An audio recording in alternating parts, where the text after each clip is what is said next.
PowerPoint comes with many templates that we can use, not only in the layout of text, but also some graphic images and the graphic layout of each slide. And we see here that we have our slide design pane open. If you don't have this showing, if you had closed it or it didn't appear by default, you can go to View, and we see that we have a task pane. We just turn it on with the arrow, and that will make the side panel, the task pane, to appear. And we have different options here to look at. Right now I'm looking at the slide design, and that's going to show me my templates. And we see here that we have some different color and text layouts.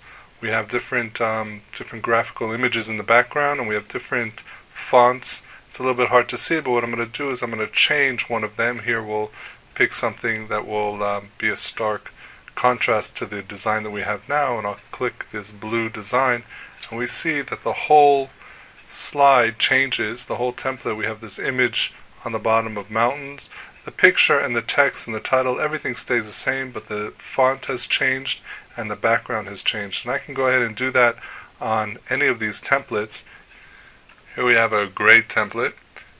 We go ahead and change that. We see that our template changes. So these are different ways, again, just like we dealt with before, that we had ways of laying out the actual position of text and images inside the slide. This is a way that we can go ahead and change graphically change the look of our slide by changing the image and the text and the font sizes and font types.